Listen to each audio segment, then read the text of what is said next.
What is up, everyone? Welcome back to another Timmons podcast. I'm your host, Timon. This is my podcast. Thanks so much for tuning in for this podcast episode. I got a great one here for you, but quick, let me do some business first off. Thank you, everyone who's been listening, sharing, talking about Timmons podcast, and messaging me. I appreciate you all, the texts, the convos, the random people I wasn't expecting listening.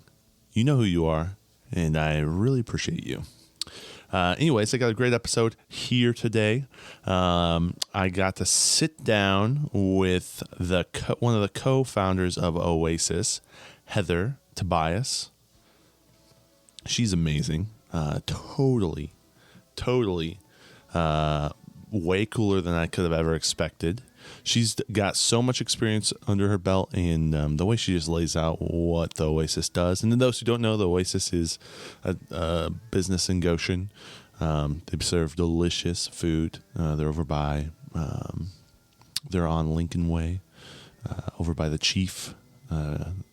Definitely recommend going there and trying their food, visiting the atmosphere. And I guess on Thursday nights, they got live music. So definitely check that out. But yeah, we had a great conversation. She's done a ton of different things, and she kind of explains her backstory and talks about the Oasis, or the O, or the big O.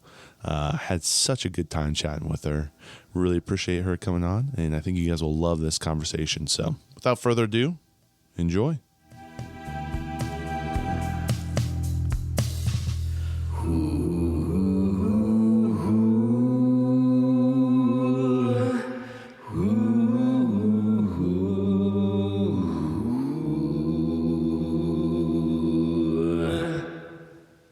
Okay, we're recording.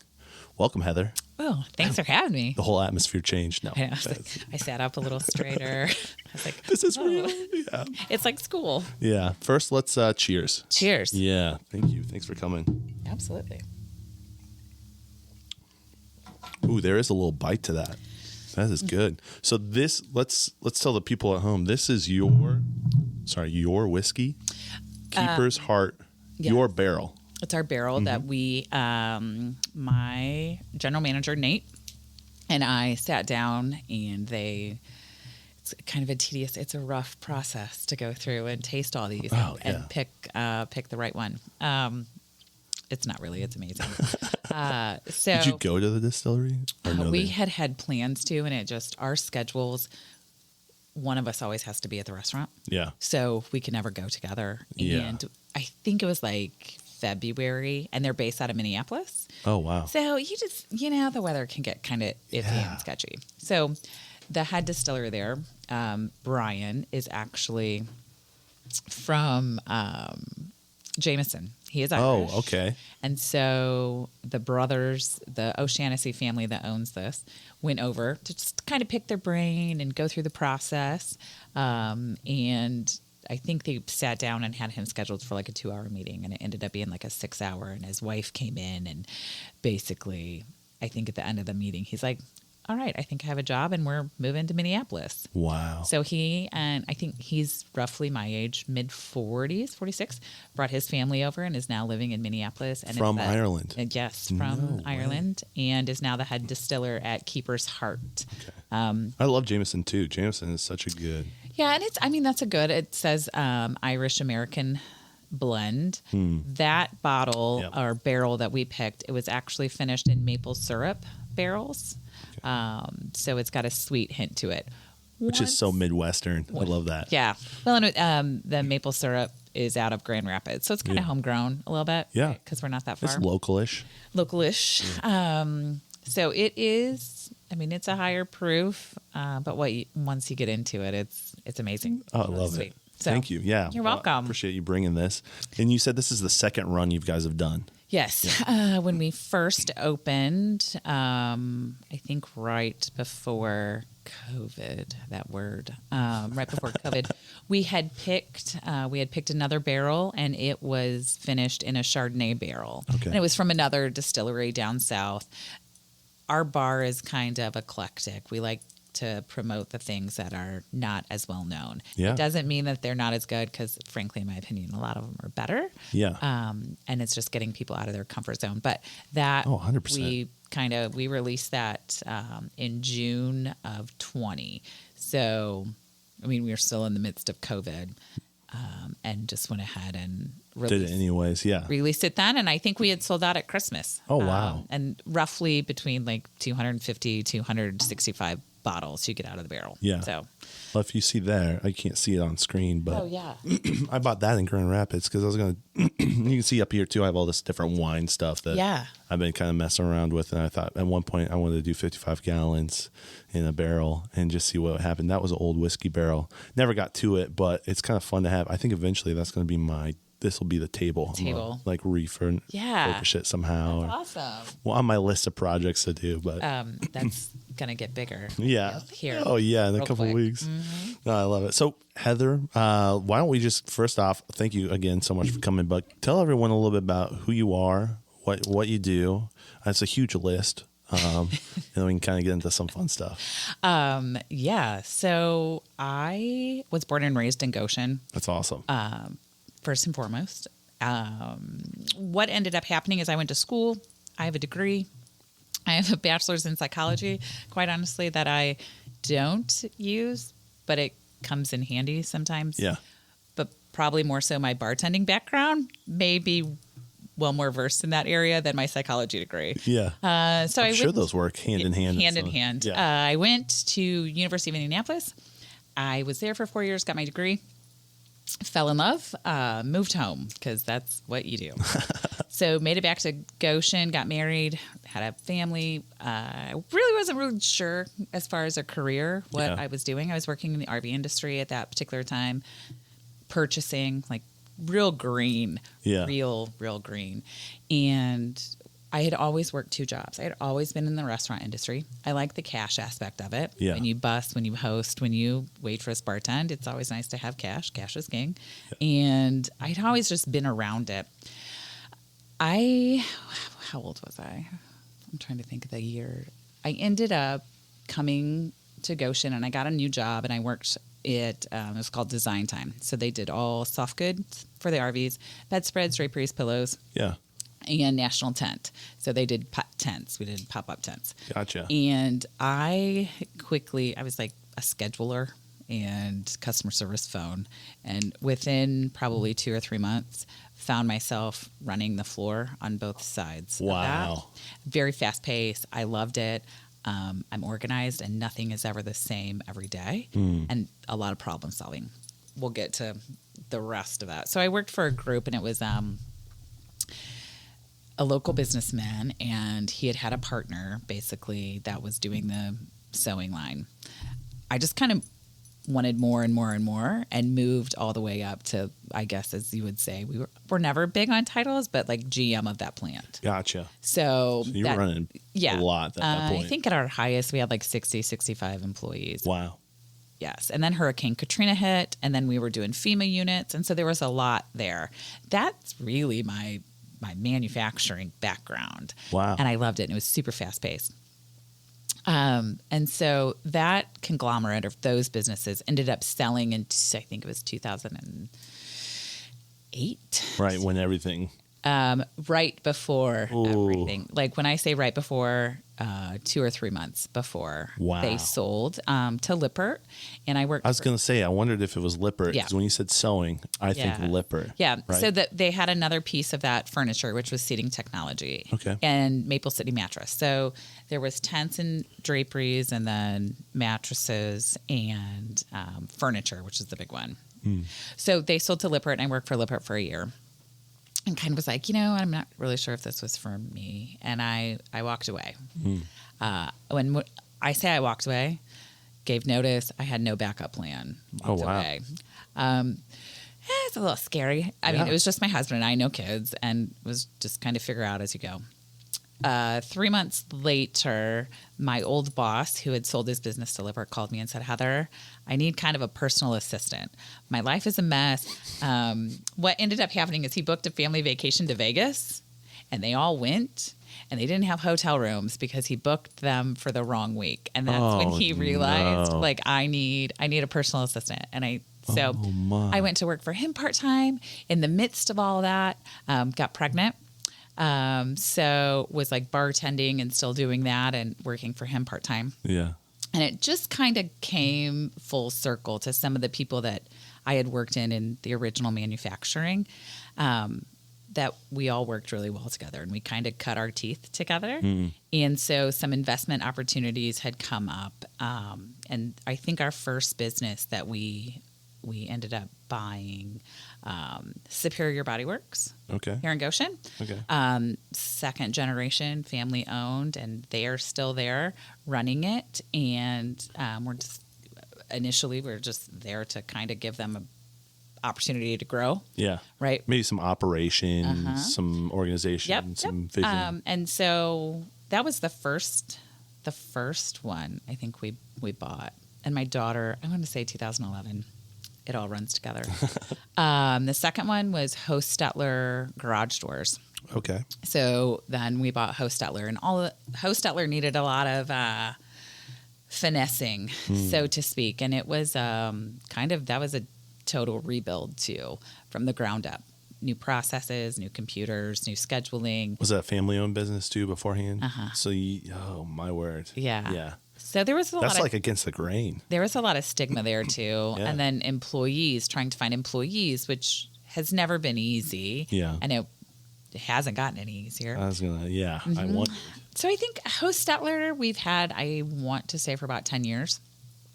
And then we bought Goshen Plumbing and Heating, which was right down the road. Oh, okay. All service-related businesses, really, in one way or another. And we had that for about 2 or 3 years and kind of rebuilt that. And the opportunity came, and we ended up selling that to Bills. Okay. In the midst of that, the O, right? Mm-hmm. Kind of why we're here, the Oasis. That kind of came to light, per se. Dan Dino's had actually been up for sale, and I think all of us sat down, all my partners and I sat down, and we brainstorm either quarterly, go over reports or whatever, and we talk about things, the RV industry and what's up and coming, or what other businesses are out there potentially struggling or might be on the market. And they were throwing it around about like, well, Dan Dino's is for sale. Mind you, I think I'm the only one in that group that had any restaurant experience. And I was like, Dan Dino's has been around for a long time. But if you really want a restaurant, I know one that we may be able to get into. And that's how the conversation of the O started. And the rest is kind of why we're here. Wow. Yeah. That's fascinating. Dan Dino's is no longer around. It's gone now. And it has, I think, changed hands four or five times. Yeah. So business background, right, is kind of where I am. It doesn't necessarily pertain to one area. Yeah. Manufacturing. Yeah. Service, auto. Yeah. Yeah. It's all over the place. You say service, but I mean, you were doing auto, you were doing garage doors, you're doing they're different industries. Sure. But it's all, we're selling a service. Right. We are selling a service to residential and commercial people, in both of those lines. Yeah. So. Would manufacturing be more product instead of service? But there's probably still a service. I mean, there was definitely hybrid, I'm some sure. customer service there. But yeah, it's still underneath the service umbrella. But I always say, because I was like, oh my gosh, the restaurant industry. And I'm like, we're business minded first. If it makes sense, let's do it. Because the business model should not change from really industry to industry wide. Yeah. At the end of the day, you still want to make money, and you just got to figure out how to do it. Yeah, that's fascinating. So, wow. Yeah. So would the Oasis be or the O? I love that. Would that be your full-time thing that you're focused on now? Or are you still doing kind of all of those things? I have definitely gotten older. My daughter is 13. Okay. I am not doing all of those other things. And I had stepped away. Superior runs on its own. Chuck and Carrie do a phenomenal job running that business. They don't need me. Yeah. I mean, they do. You probably check in every once in a while, but it's more of a like. I just say hello. They don't need me. Yeah. They do a fabulous job. The garage door company, I want to say I pop in about once every 2 weeks. Okay. Sign checks, there's great management there. Also, they don't necessarily need me Yeah. or any of the other partners per se. Yeah. So the O has definitely been quite the undertaking in my baby, and I'm proud, and that's where I spend the majority of my time. Because I've seen you more there than anywhere. I mean, I haven't been to Superior often, Sure. right? So I'm not seeing you there, but Well, I think like when we first met, it was at the gym. right, yeah, I was gonna say that. Yeah. East Lake Classic. Right. Back in the day. And I would go on my lunch hour, and that's when I was at the garage door company all the time. And I would I would take my lunch, and that's, I think, probably the first time we ever met. Yeah. Yeah. I said hi to you a couple times, and we were both getting our fitness on. Yeah. Yeah. I've stopped that. It's not as easy anymore. Yeah. I stopped in COVID. That's really when I saw I was just like, I'm not. Everybody did. Yeah. But for me, that piece is that's my therapy. Yeah. And if I don't, no one's real happy if I don't make time for that. So there is something to that. I do a lot more running, biking, swimming. I'm getting ready for a triathlon. Oh, sweet. And so Go you. Yeah, go to Rock the Quarry. Yeah. So it's the old Fiddlers. Fiddler. And so I sleep horribly if I don't exercise. I've noticed that. Mm-hmm. Like there's a correlation to that. So it's no joke.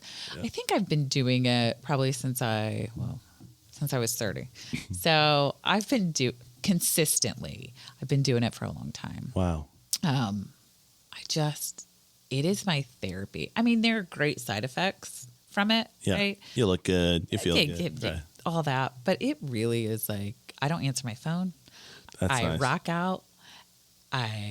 In the zone. I'm in the zone. I try not to make eye contact. Yeah. And I'm. So there's that one guy at the, hey, how's it going? Hey, how you doing? Hey, how's the Yeah. Hey, I was in there the other day, which is great. Yeah. But it's also like, that's not where I want to. Just give me my hour. Give Yeah. me my hour. I need it. Yeah. And everybody's way happier when I get that workout in. So, but like awesome. you, I have fallen off track a couple of times. I've had a couple of surgeries. A couple, probably. I think I've had 4 since we've opened the O. Wow. Frankly, so it's set me back a little bit, but I still feel like I got to do that. Yeah. Like that's a priority for me. Yeah. Part of your daily ritual, which is nice. Yes. Yeah. Are you still going to East Lake? Right over there? Or are you going to I have dual memberships. Okay. So I go to East Lake, and I also have Planet Fitness. Oh, okay. Yeah. Planet Fitness, it's nice because anywhere you travel, you can have something. That's the really nice piece of it. The tanning, I don't know if I think East Lake has that too, but yeah, it's different. Okay. It's a different environment, and it depends on what I have to do that day, where I am, my location, as to where I'm going. So I carry dual memberships. I don't know for how long I'll do that, but it just makes sense. For me, because sometimes Saturday mornings, East Lake's packed. Oh, it gets and I just want to go in and do my business. Like I don't want to wait for 3 sets of 3 guys jaw jacking on their phone for me to get on a piece of machinery. And I've been there. I totally know that. And I'm not super shy. Yeah. Clearly. So I'll be like, hey, can I work in? And they just kind of like look at you like you have 3 heads. And I'm like, no, I'm out. Like, I can't do it anymore. Yeah. I've just come to that age where I don't tolerate that kind of thing. Yeah. Yeah. I totally understand that. That's hilarious. Yeah. And Planet Fitness is nice because it's huge. Like there's a lot more room there. You are never at a lack of anything to do. Even if like one of your machines is being used. Yeah. There's something else open that you can totally get on. That's similar or whatnot. Yeah. Sure. That's cool. So. Wow. I love it. Yeah. So that's where, I remember we first met there. I thought you were a banker because I one time saw you walking in or out of a bank, the one that's over by. And then I remember you asking that. You're like, nope. And I'm like, oh, wow. Okay. Yeah. Never mind. You probably, but I mean, you had, it makes sense. The manufacturing, all the stuff that you're doing, the management of these companies, you're business oriented, you're getting things done. And sometimes I correlate that to bankers, but yeah. Yeah. Sure. Mm-hmm. We can leave it at that. That's fine. Yep. I'm not a banker. No, I'm glad. I don't know that I could be that refined to be a banker. It takes I don't know that I could be that refined. Well, I think that's a good word. Yeah, no, it's kind of fun to, like you said, problem solve, things fast pace. You don't want to just sit behind a desk and not do anything. And No, uh, I've learned that in my yeah, experience and wearing all the hats. So Yeah, I like I never know what I'm going to walk into. yeah, yeah. Do you find that you're sometimes the firewoman, right? Putting out fires all the time. Yes, but I have kind of been deemed the mother, the madre, the mother, and it has come into play in the most random scenarios. And I see it, and I'm like, oh my gosh, yes, because I'm the oldest. I'm the Yeah. oldest at the O. I probably generally have more life experiences with great things and hard things Yeah. than most of my employees. So it's like, gosh, I'm the madre. I'm the mom. Yeah. So Come to experience. I'll help you out. I'm there to comfort. I'm the problem solver. Yeah. I'm not your friend. I'm going to tell you things that are going to be hard for you to hear Yeah. because I'm here to make you better, to help you be better because you're a part of the family now. Yeah. And that's how we do it here. Yeah. That's awesome. So I love that. Well, there's so many different questions I want to ask. So I'll start with this one. You kind of said, it's hard to find good people. Mm-hmm. And I know the industry, specifically the restaurant industry, is huge with the turnover. So do you guys experience that a lot? And like, what's that like? First, we have an amazing team. That's awesome.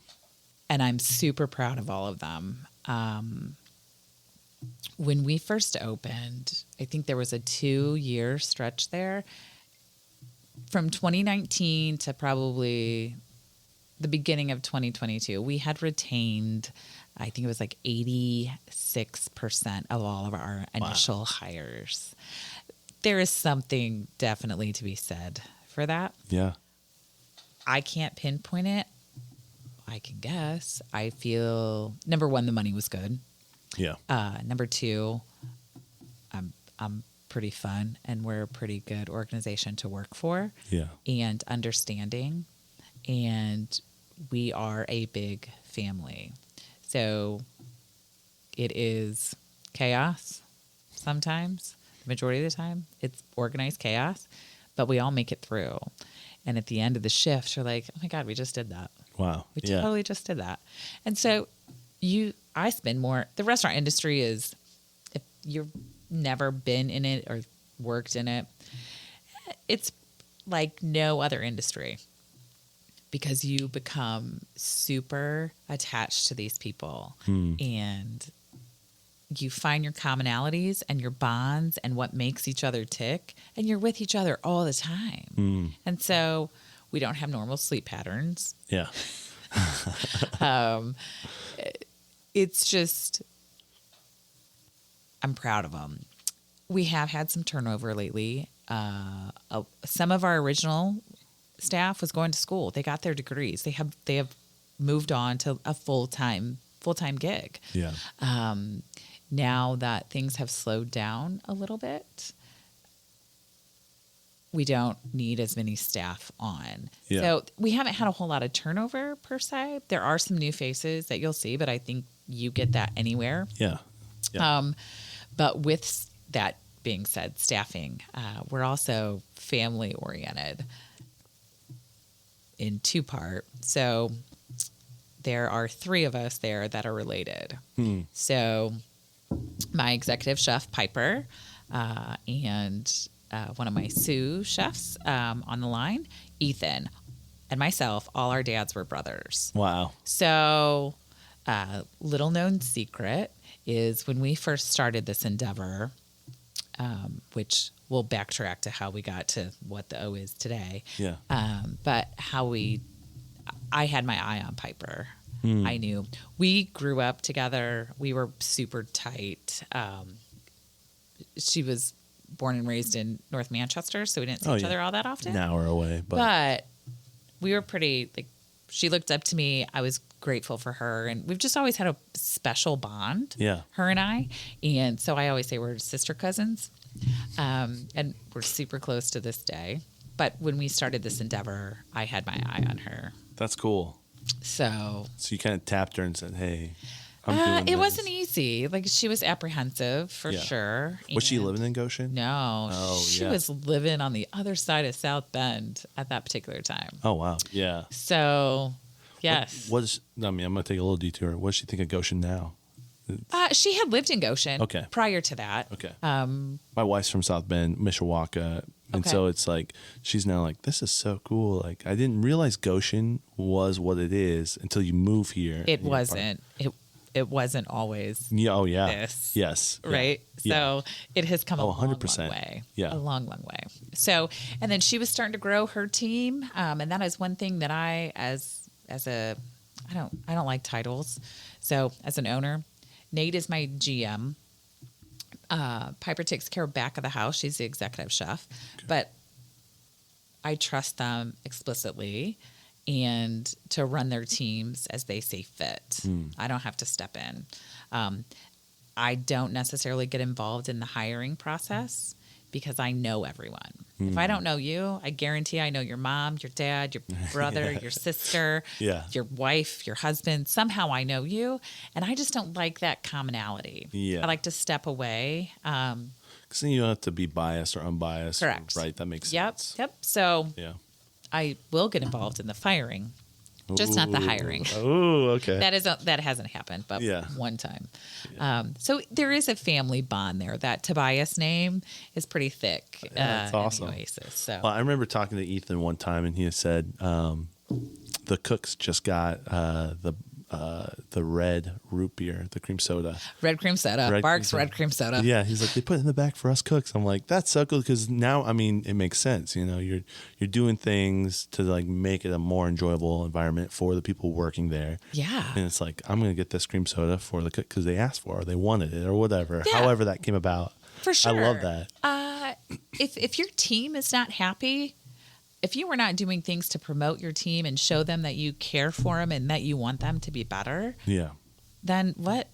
It's just not. You can't ask them to do things for you if you're not going to do anything for them. Right.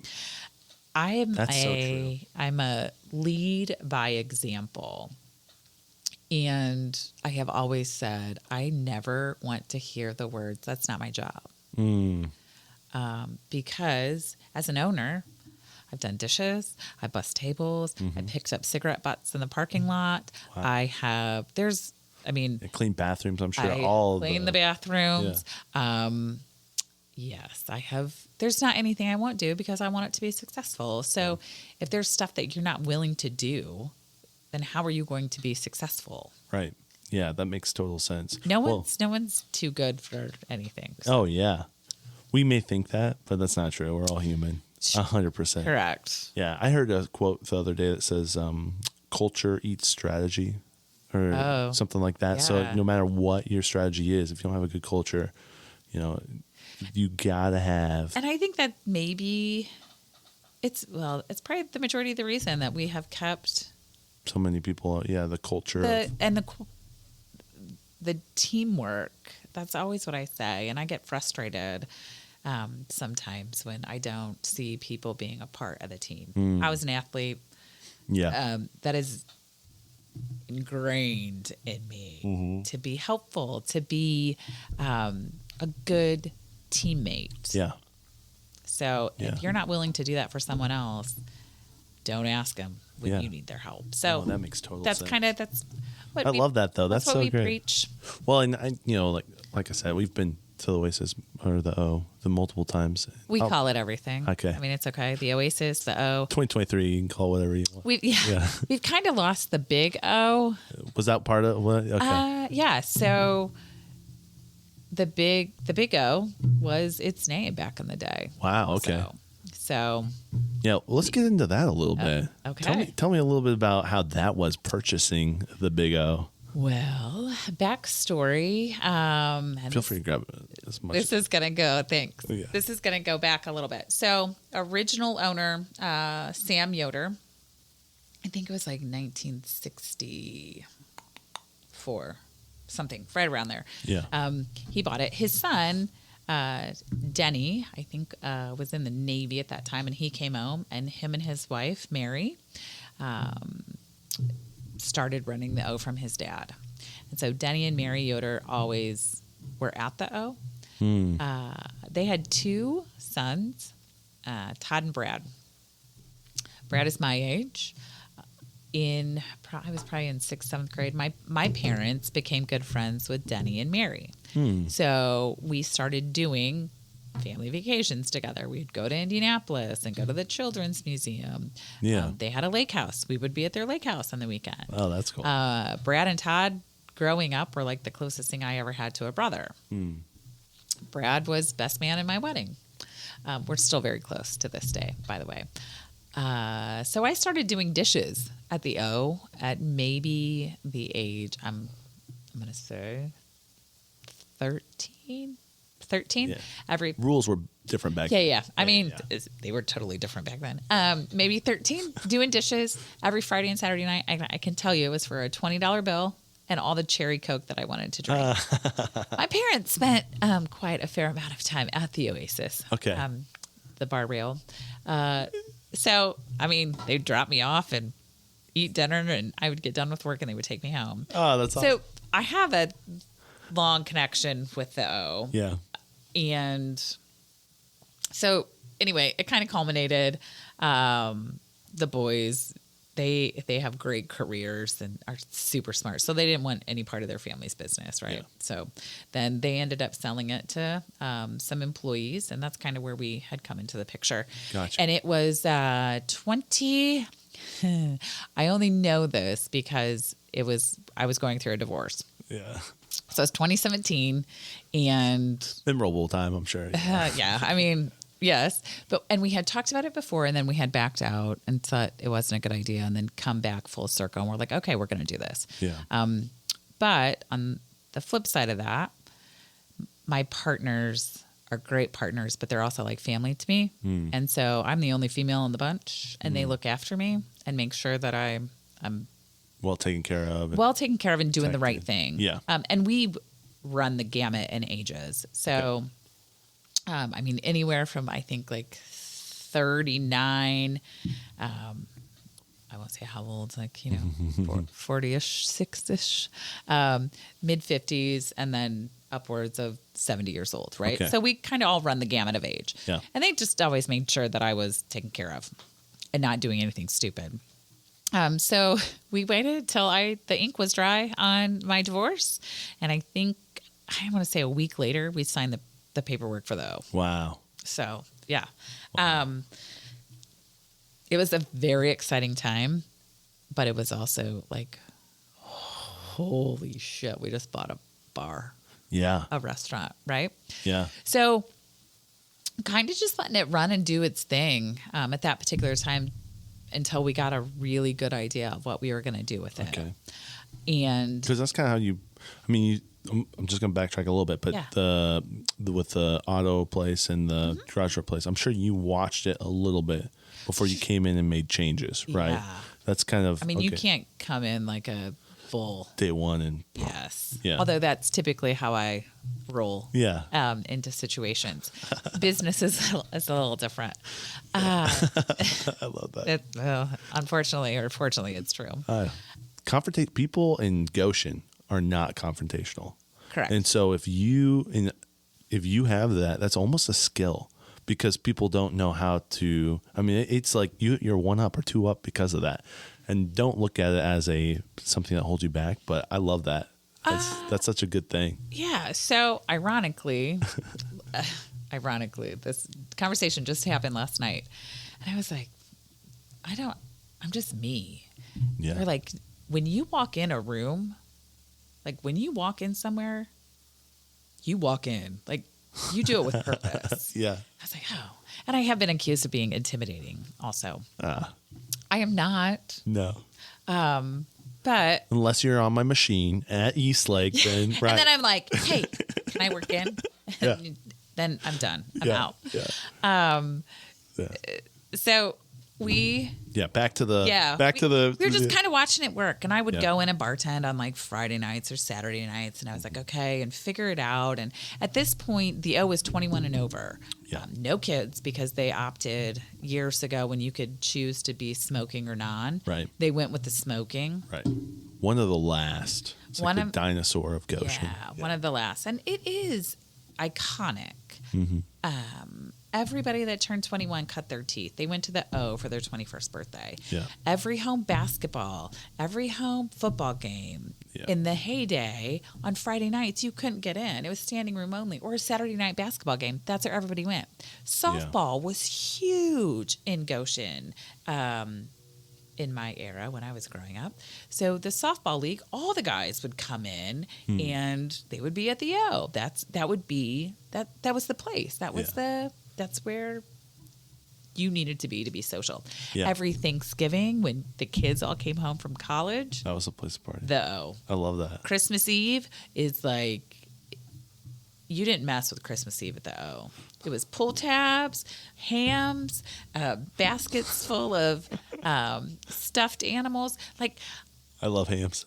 parents went home with like their winnings from Christmas Eve and put that under the tree for their kids on Christmas morning. And I know that sounds, but it was standing room only. Yeah.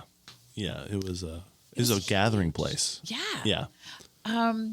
So we still wanted to keep that. We wanted the O to be some place where you could meet and keep. So in those months, in September, October, November, we just kind of watched it a little bit and to see what we could do.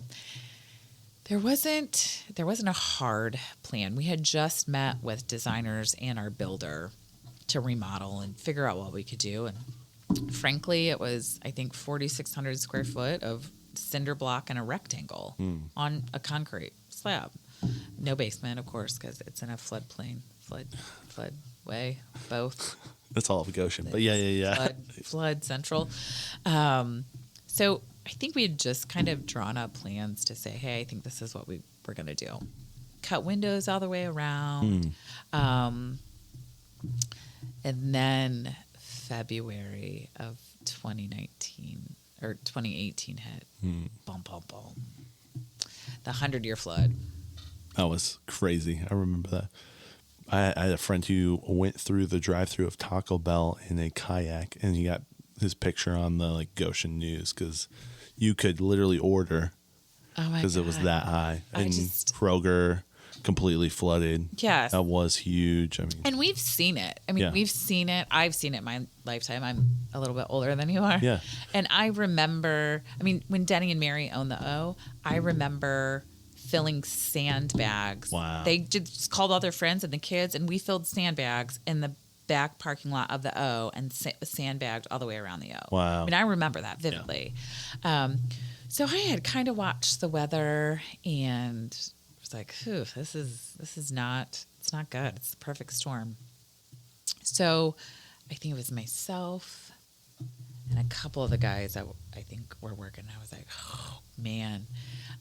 We went down there early in the morning, and it was like 8, 9 o'clock, and the city and county had set up bag filling stations at a couple locations. And so one of my partner's dads, Papa Twaits, brought the trailer, and I am very take charge in scenarios like that. Yeah. Might be hard to believe. No, yeah, definitely. And so I'm like, shovels, let's go, let's do it. And we went to, I think it was like the street department, whatever road that's on, and filled sandbags. In an hour and 15 minutes, by the time we got back to the O, we couldn't even get in.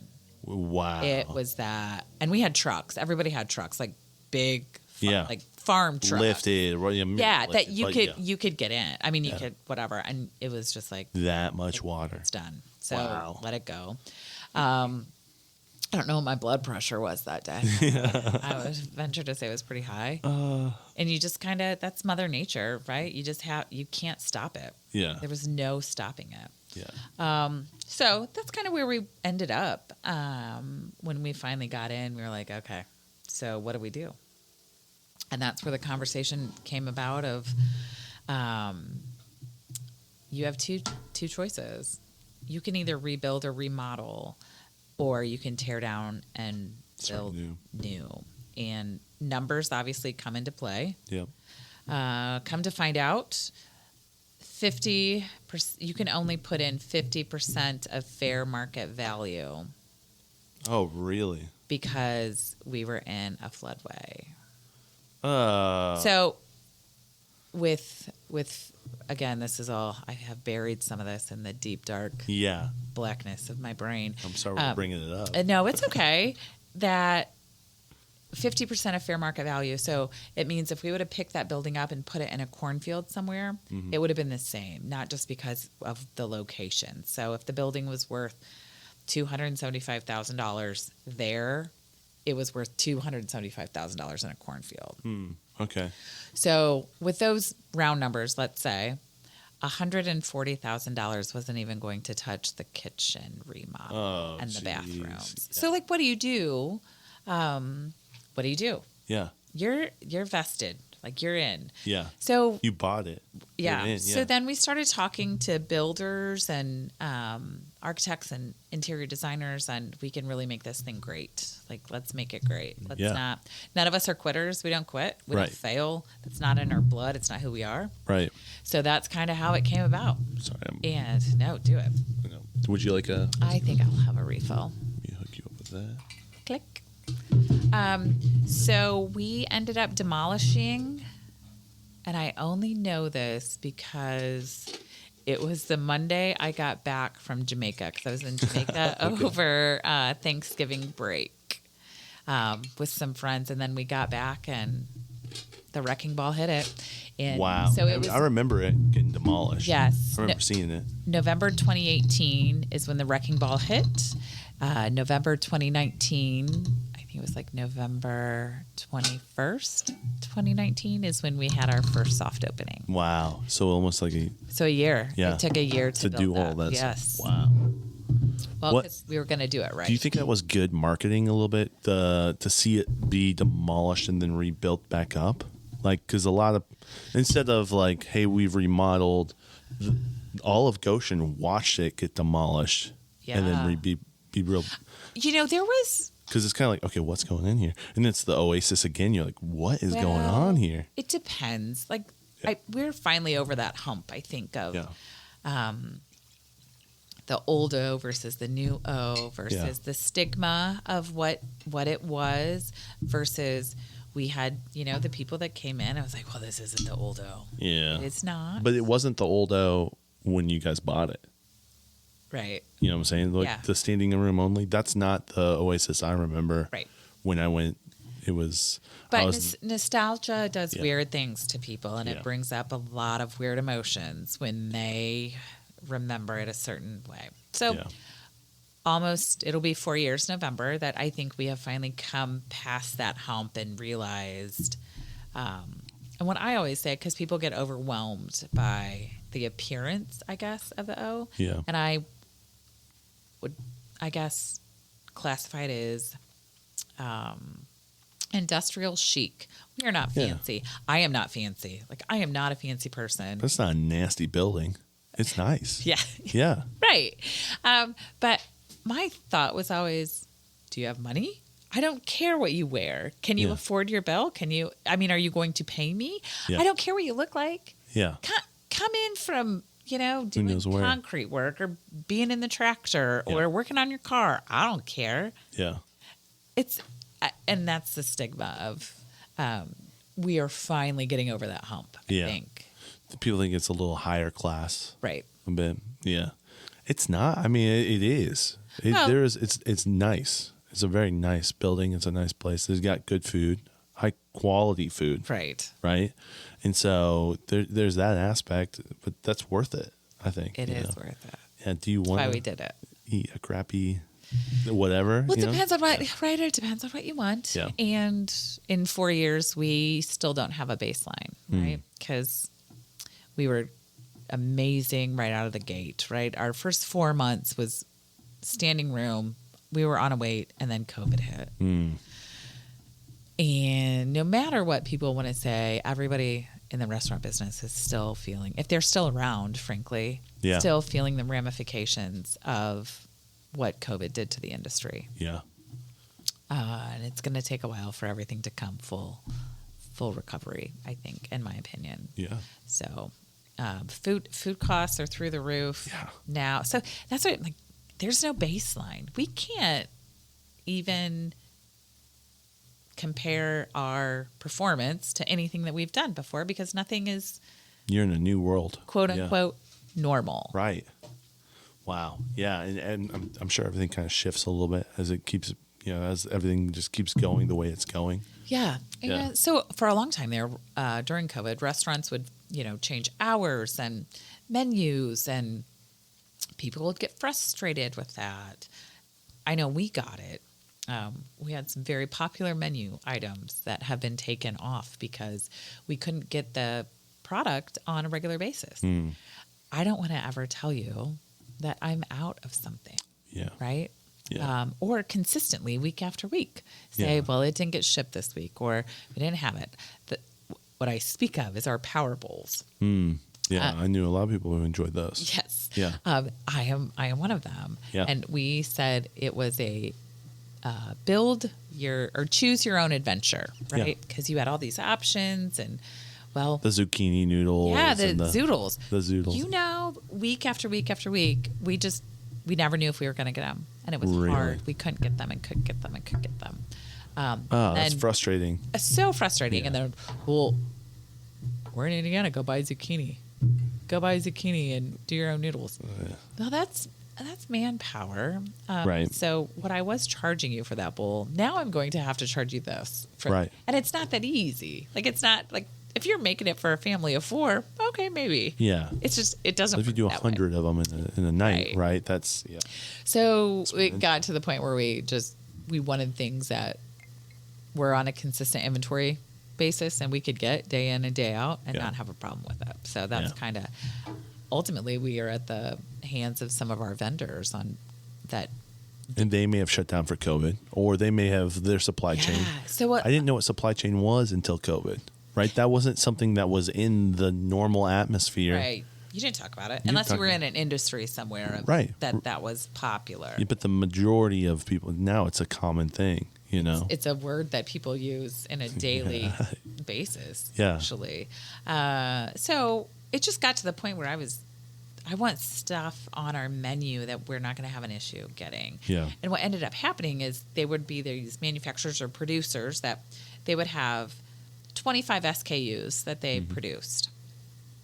Well, during COVID or whatever, they couldn't get employees and they couldn't get their inventory items to produce these. So instead of 20, 25, or 50, they would take it down to the top 10 or 12 most sought after, or what their highest demand. Profit. Yeah. Yeah. And what you said earlier at the start of this podcast is you like the unique things that sometimes, aren't the main, everyone gets them, but are sometimes even better because of the unique, smaller.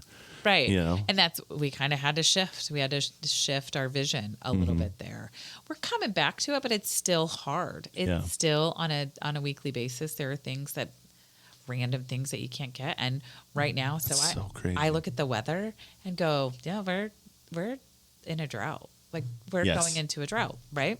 So in the Midwest or nationwide, that is a trickle down. Mm-hmm. All of that trickles down to us and our food costs, and that we can't get it, and it's higher.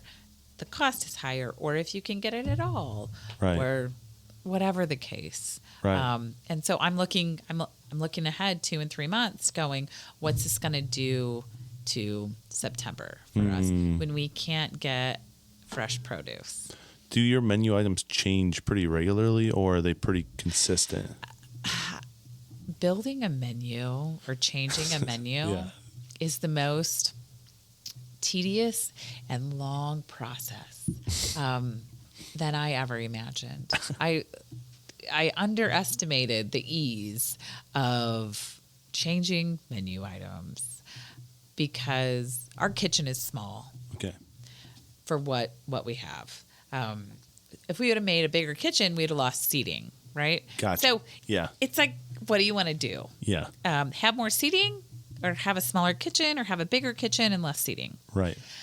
So we have to really cross-utilize items in our kitchen to maximize space. Yeah. And Be efficient. And inventory Yep. loss, because no one wants inventory loss. Right.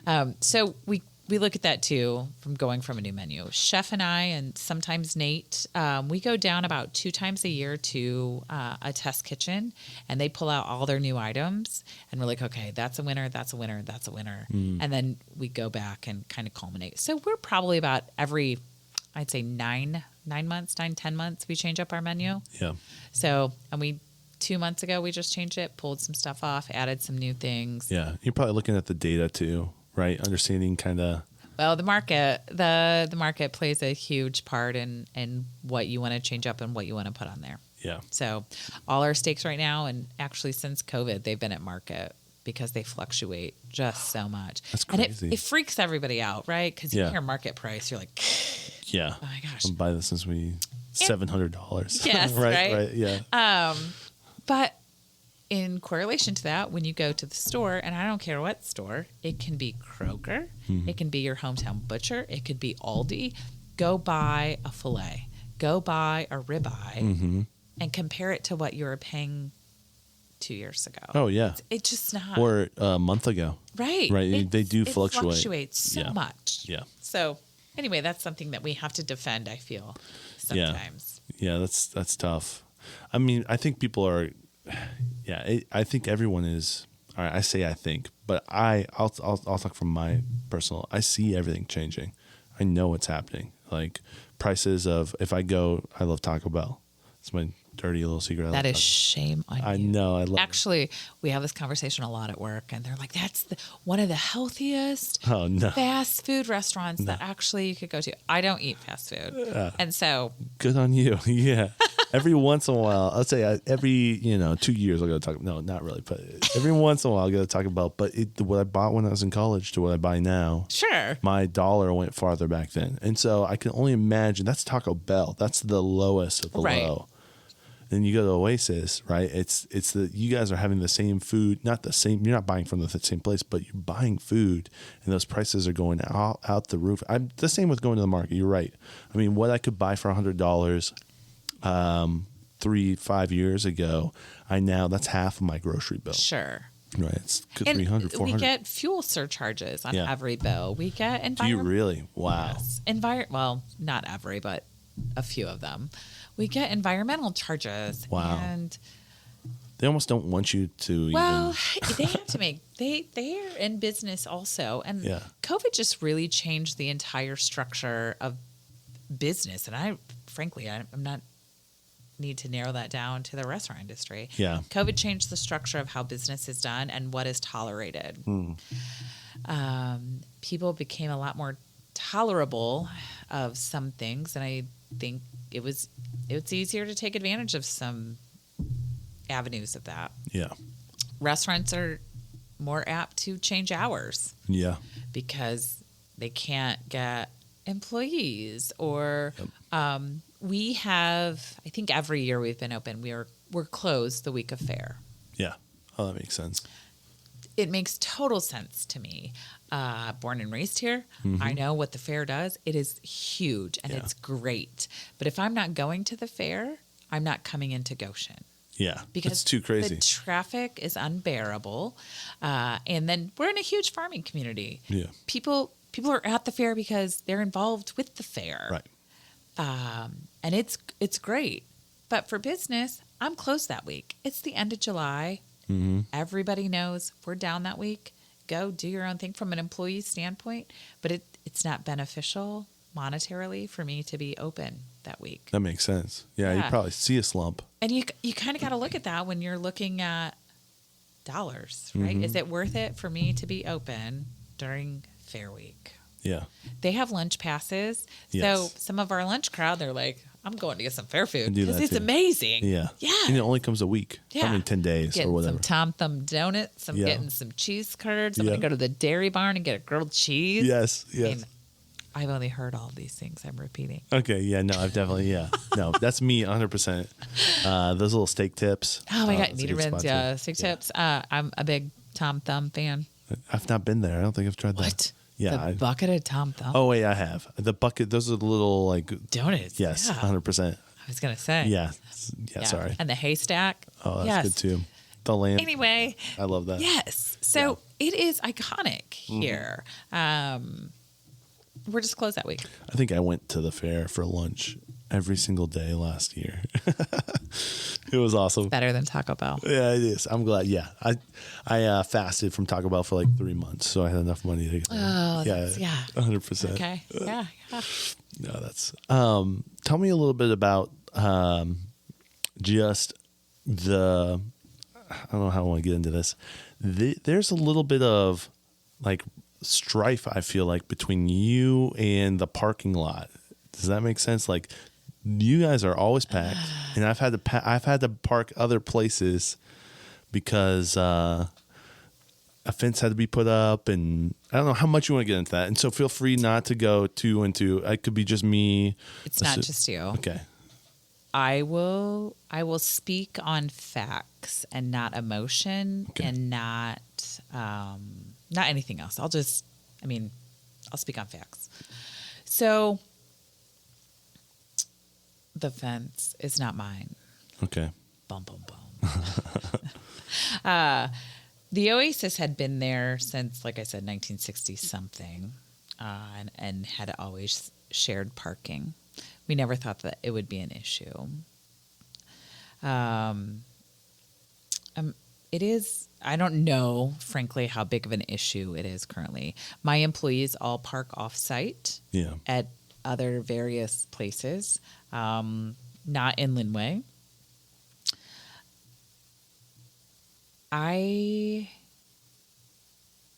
Without being, again, this is a gray area, so I have to word this very carefully. Yeah. I know, I gave you 2 glasses of whiskey and then I asked you this question. No. I still have half of this last one. Right. So it is a bone of contention in the community with us. I think at last count, there was something like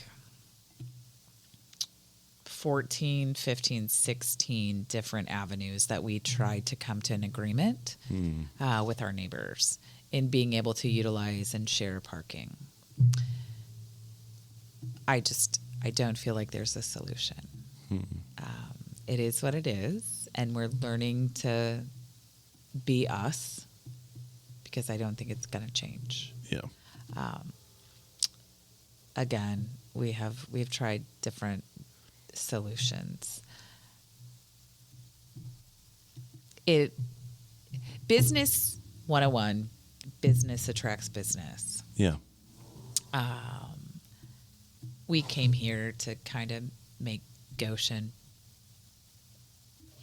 better. Like any business coming to Goshen is going to make it better, and people are going to come. And you know what? They're not only going to come for the O, they're going to come to the O and then get ice cream at the Chief, or they're going to go get donuts for their kids in the morning at Dutch Maid. They're going to go fill their pint at GB-Co on the way home so they have something to drink tomorrow, or they're going to go watch a movie and come to eat a good dinner. Right. Or go bowling, and now we have the Axe Place, which is all great. Like Goshen is growing. Let's grow together. So that part was difficult, and a lot of time was spent there. We met with the DNR. There was a public meeting on why maybe the fence wasn't such a good idea for environmental. We lost, clearly. Wow. We lost that. So we've just really tried. It's like... We didn't want anything for free, but we really tried to be neighbors. And I think, Goshen as a community, we're kind of built on that. Yeah. Because we are a small, not as small as it used to be, but we are a small community. Yeah. And again, everybody knows everybody, or it's not Kevin Bacon, 7 degrees of separation. Right. It's like 2. Yeah. Yeah, I don't know if you've heard of the Mennonite game, but it's the who are you related to me? How are we related? I am not. There's a Mennonite game. I don't know. That's the Goshen. I'm not Mennonite, so I don't know. That was going to be my next question. I am not. Yeah. So, but I'm around Mennonites all the time. So. Yeah, I mean, it's Goshen. It's Goshen. But again, that comes back to the commonality of like, hey, man, we're neighbors. Can I help you out? Yeah. It's frustrating because I've seen signs. I mean, people put up signs, we support the Oasis. I don't know if you've seen them driving, and it's just like, it's frustrating. I will say, and this is just me, this is not you at all, okay? This is me. I have parked outside of the fence, and the fence frustrates me. And there's signs up that says, do not park here if you're going to the Oasis, and I've pushed down all those signs. Again, that's me, you know what I mean? But it's just like, why are you doing this? Like, it's frustrating. It's frustrating from a consumer standpoint, and I know it's not you guys. So, to the person who's doing that, understand that there are people out there that see that and it's reflected, and it's not you guys. You know, it's just that's frustrating. It's very frustrating. So. It is something that I lost a lot of sleep over, have probably a few more wrinkles and gray hair. Blood pressure's at this level because of it, right? I don't know. That's the one thing I have never had to worry about is I have nice. I have low blood pressure, but I have gray hair and wrinkles and stress over that sometimes. And people that come into the community or that may want to come and visit us, they don't know what to do. Yeah. And so they come in the restaurant. I can't tell them what to do. I can't tell them. Yeah. Yeah, it's tough. It is. And makes being in business sometimes difficult. Yeah. However, you just take the high road. People figure it out and go from there. Yeah. So, I think it's the Hatfield-McCoys. Yeah. Wow. So. Wow. Yeah. That's interesting. Okay, let's switch. I have a different question, a little bit. Okay, bring it. Totally different. So one time I was at the Oasis and I got the Chalmer. Can you tell me a little? You're close. Can you pronounce? It's Chalmer. Chalmer. Yeah. You kind of like skip over the L a little bit. Chalmer. Chalmer. Talk to me a little about that, because that's one thing that's been consistent on your menu. Yeah, and it will be. Yeah. Chalmer. So I had briefly talked about my chef Piper and Ethan, who is one of my line guys. Our grandfather was Chalmer Lee Tobias. Toby for short. Thus the Tobias. Yeah. Whatever. Because it is a weird name. And if you look at, actually, I've looked it up a couple different places. German descent, but then I feel like there's also a Polish line there. But we're German. I mean, that's our lineage. So that was our grandfather. He died when he was 50. So none of us ever met him. But my dad was the oldest of 4 boys. So he was Chalmer Lee Tobias II. Okay. Toby, also short. Piper's brother is Chalmer Lee Tobias III. Oh, very cool. Also Toby. It makes it so much easier. Toby makes it, yeah. Yeah, Toby. So we're Pipe and I are sitting down and we're kind of going over the menu and we're talking about whatever. And again, North Manchester. Yeah. Goshen. Like, we didn't hang, like Christmas, Thanksgiving growing up. Yeah. You're not at each other's house every weekend. No, and she's 10 years younger than I am. Gotcha. So Yep. there's not a big commonality there, or close to 10 years younger. So we were talking about stuff, and then I'm like, you ate that? I ate that. Oh my God, that's so weird. So this is my version, and then I'll touch on her version of what the Chalmer is. So I spent a lot of time with my grandmother, Venus, who was married to my grandpa Chalmer, right? Yeah. And she was a widower, and I spent basically every weekend when I was younger. She lived in New Paris, and I mean, I couldn't wait to get there on Fridays. I spent Friday, Saturday, Sunday. I would help her cook. We'd watch Golden Girls. We'd eat popcorn and an apple every night, and I would go to church with her on Sunday. Maple Grove. Yep. Shout out Maple Grove. And just the memories. I would go pick a hanky from her hanky drawer, put it in my purse, Sunday school and church. That's awesome. But I also remember going with her. We were a poor family. We didn't have a lot. But I remember going with her and standing in line for government cheese, government bread, and government peanut butter. If you have never had government cheese, you are missing out. It was amazing. But my grandfather growing up, for my dad growing up, my grandfather works at a butcher shop in Napanee. Okay. The one on 6? I mean, this was in like way back, 1950. So all right. So I doubt it. Take it back. He brought home ham. You know what you can do with ham?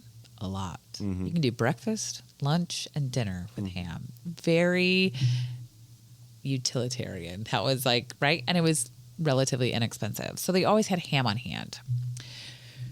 So lo and behold, to me, we would have ham, the government cheese, peanut butter, and I always put a crisp piece of lettuce, romaine lettuce, on it, and a little mayonnaise. And we did that a lot. Yeah. It was amazing. Well, then talking to Piper, her family did that too. Huh. But they put relish on it or pickles or, whatever. I'm not a big pickle fan. Right. So I was like, oh my God, we all did this? Like, it was a family thing. It was a family thing. That's fascinating. It was a Poe family thing. Yeah. And so if I was on a desert island and I could only take one food, it'd be that. It'd be peanut butter all day. Oh, peanut butter. Yeah, that makes sense. Peanut butter. I love peanut butter. I think you could live off peanut butter. Absolutely. Yeah, I think there's... Yeah. It's my fave. So then we're putting this on the menu. So then we call it the Chalmer. That's awesome. So it also brings full circle of kind of what the O is based upon, and it is family. Yeah. Yeah. Whether it's blood or not, it doesn't necessarily matter. Yeah. But that is on our menu. It's a piece of it. Yeah. So, I love it because when I ordered it, you came out and you gave me the story. The spiel. And I love that. Yeah. I do, because it was a big part when we first opened about people being knowledgeable, my staff being knowledgeable of what that is, because people can't pronounce it. They were like, what is this? The Chalmer? This is weird. I'm like, it's only weird until you try it. And then you realize it's amazing. Yeah. And so I would, went through, but now we've got new hires and we don't necessarily you don't know the correlation of, some of them don't even know we're all related. Right. So, you kind of go through that process because life gets in the way and business gets in the way, and you forget to tell your story a little bit. So that's the Chalmer. Yeah, that's so cool. No, I love that. That's a unique thing that you guys do. I love that. That is a very unique thing, and it was very good. I enjoyed it. Good. So, thanks. I know everybody looks at it. It's like, oh man, it's weird. And I'm like, if you want it and you get it, if you don't like it, it's on me. But I want you to step out of your comfort zone a little bit and try it. Yeah. At least try it. I think we're putting peanut butter on more things these days. I've been into some restaurants where they're throwing who knows what on what. I mean, peanut butter makes everything better. It does. Yeah, it's not bad. So our O burger, which is jalapenos, strawberry jam, and then pepper jack cheese. That's the O. And I'm always like, peanut butter. Add peanut butter to it. It would not be bad. It's amazing. That's pretty good. What's your go-to thing at the O that you order? That I order? Yeah. Well, you'll laugh at this. I would eat a good salad every day of the week. Yeah. Goes back to working out, not eating Taco Bell. I try not to do I try not to do red meat because it's really hard to digest, and our fillets you can cut with a fork, but it's not necessarily. I don't do red meat. For me personally, I kind of make my own salad. Well, no one sees it because I'm in my office, inhaling it, doing paperwork. But our salmon salad because it's cold smoked salmon. Ooh. You don't get that everywhere, and it's so good. I don't really have a go to. Our salmon, the cold and the cooked salmon, this ginger soy salmon, are probably like my big go-tos, or the lobster mac and cheese if I'm feeling like I need to carb up. Yeah. Yeah. Need some energy. I know, but I could go on like lobster roll. Like I think Southside does a good lobster roll. They do. Yes. Yeah. So besides them, we're the only two that I think local or that maybe I've never seen a lobster roll other than Southside and us. Yeah. No, those are both unique and where you guys are. Yeah. Yeah. Well, and that's the other thing. Like Goshen doesn't have. We have a lot of chain stuff in our area, or Mexican. Mexican's great. I love it, but we have, I think, 25 taquerias or 26 taquerias. I remember seeing a statistic on that. That's just taquerias, not Mexican restaurants, taquerias. Yeah. And so, I have my favorite out of those 25. I haven't tasted all of them, but I love. Are you willing to share? Yeah. There's a place called Lamudos China. It's on 8th Street. So we're on 8th Street. Yeah. If you go across the railroad tracks, and it's kind of over by La Casa and the corrections facility. Yep. You know what I'm talking about? Yeah. There's Lamudos China. I don't know how to pronounce it, but the name is like Guts and Giblets, which sounds awful, right? Yeah. But when you go in there, it's fantastic. They do Mexican correctly, in my opinion. And the other place I really like is across from the courthouse. It is a grocery store. Yeah. And then you go in the back, and Okay. the tacos are like delicious, but then I'm the only white guy there, and that's how I'm like, yeah, this is where it's at. Like if I'm in a room and it's packed out and I'm the only white person there, then I'm like, yeah, this is legit. You're right where you're supposed to be. Yeah, I haven't hit all the taco trucks. I want to do that eventually, but there's some good taco trucks too. So There are some good taco trucks. when it comes to cuisine in Goshen, it's like, I mean, we have 2, 3, 4 Culvers. You know what I mean? It's Yeah, I know. And so I think I was misquoted, and this is one of the frustrating parts. I was misquoted when we were doing the O in saying, listen, I work hard, I play hard. That no secret there. But I have my daughter 50% of the time. I do not work. And so this is also something that I get frustrated with. Like, I haven't seen you at the O. Why? I mean, I'm there. But I do not work nights when I have my daughter. Yeah. That is a hard pass. Yeah. So I don't work Thursdays ever. I work Thursday lunches. I don't work Thursday nights, and I don't work Fridays. Friday's a big night. Yeah. I have a really good team. I don't need to be there. Yeah. You know who needs me? My daughter. Oh, 100%. That's who needs me. If you can tell me that you didn't see me at the O on a Friday night, did you need me? Or are you just sad that I wasn't there? Yeah. Because she comes first. So that becomes part of being in the public eye, right? Yeah. And you have to be broad-shouldered and kind of hard-ass sometimes to let that roll off you. Yeah. Just because I'm not there does not mean that it's not nothing's running the same. a good business. Yeah. Well, and you kind of talked about that at the start, is you set up these kind of systems, right? And you're saying like working at a body shop or working at a garage door, they're the same. You need to make money. You have to set it up correctly. And so if you're not setting up a system where, like, if you step away and it falls apart, then there's no system there. No, it's running that's bad on you. you Yeah. because you didn't set that in place. Correct. And again, I think I touched on this. I've had a couple surgeries and had to step away for a time or two, and I didn't really worry about anything. You know why? Because Nate and Piper are really, really good at what they do. That's awesome. And I will give them props all day long. I don't have to worry about it. Yeah. Because they have it handled. Yeah. I'm glad what you guys bring to Goshen, that uniqueness, and it's consistent. I love that. Yeah. Part of Goshen, it's really tricky, right? Goshen is tricky. we bring a lot of people in during the week that travel in for work, and then they all go back home. And I'm going to say home like South Bend, Granger, Michigan. South Bend, Mishawaka, Granger, they have a great scene. They do. Gosh. Yeah. I go there jelly. often. Yeah. I know. I go there often. They have a great scene. They have a great food scene. They have a great nightlife beer scene. They have a great nightlife scene. Yep. So those people are not going to come back to me, right? They're not going to come back to me on Friday and Saturday nights. Yeah. So what can we do to be able to get our own people that live here, play here in Goshen and surrounding areas? And that means New Paris. That means Middlebury, this side of Elkhart, right?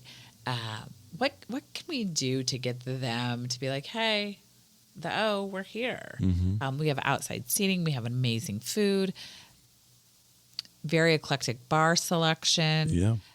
And it's just, how do you dial in on that? And that's really something that we've had that conversation on how to draw those people Have you been doing live music at all? Things like that? Oh, funny you should ask. Okay. I don't do live music, jazz hands. So we do live music, and it's something that I think I'm a sucker for live music. Oh, yeah. If you have cold That's where beer, we talked about this podcast. Yes. Was at live music. Yeah, go GBCO. Yeah. And I love GBCO. Yeah. Right? I love it. It's... I go on Wednesday specifically Yeah. because of live music. Yes. There's something about it. I got to go. No, Yeah, just I know. kidding. I know. Yeah, you probably should. Yeah. So it's one of those things. Our live music is Thursdays and occasionally on Saturdays. That's awesome. Because Thursday is like the Friday Eve, right? We made it. We made it to Friday. Yeah. And we have a really good and eclectic. I mean, I think we run the gamut on live music. That's awesome. So you can't find that everywhere. Yeah. All the time. And so GBCO, I think, does it on Wednesdays. We do it on Thursdays, sometimes Saturdays. And it's just... That's awesome. Support local, do local, and people want local. And this isn't just for me, it's for everyone. You have to support that. You have to support that local. Yeah. Well, I think for me specifically, I've really focused in on that after COVID. Yeah. Because I realized that... How important. Yeah, how important it was. If I'm not supporting local, there's a chance it'll go away. And then I'm at the whims of whoever, whatever. And there's a lot of that. And you don't want to feed into, this is me personally. And when I go to a new city or a new town, I'll be like, hey, where's the closest Chili's? No, I'm joking. what's a mom and pop like bar, pub around here? Like, point me in that direction. Yeah. Like, there's something to that.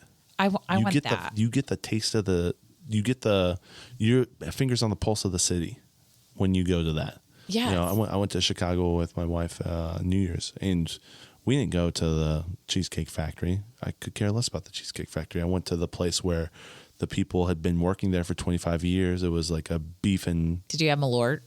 I've had Malort. I didn't have it then. Okay. But that's delicious too. That was like I don't know, like a rite of passage. Like my friends, when we go to the bar, you have to drink a shot of Malort before you party with us. I was 45 before I ever No had way. Malort. Yeah. I had never even heard of it. Those mixes of herbs. Oh, and, like, yeah. Do you guys have Malort? No. We absolutely do not have Okay. Malort. Okay. But it's a joke. It's It a is. big joke. But Really yeah, the is. first it's like time an herbal tonic that just like it burns. it is not great. I need to get a bottle. Yeah, for home. you know what? Yes, absolutely. Yeah. But that's always and it becomes more important when you realize that their parents, when it's second generation or first gen, what they're missing out on to be able to have a family-owned business or something to that effect. Yeah. To bring to you, and so we do get the cost, the price, the ticket price question a lot. And I will gladly say, well, go to McDonald's. I want you to go to McDonald's and buy your family of 4 drinks cheeseburgers and French fries. Bring me that tab. Get cheeseburgers and French fries and Cokes here. Mm-hmm. Have somebody serve it to you.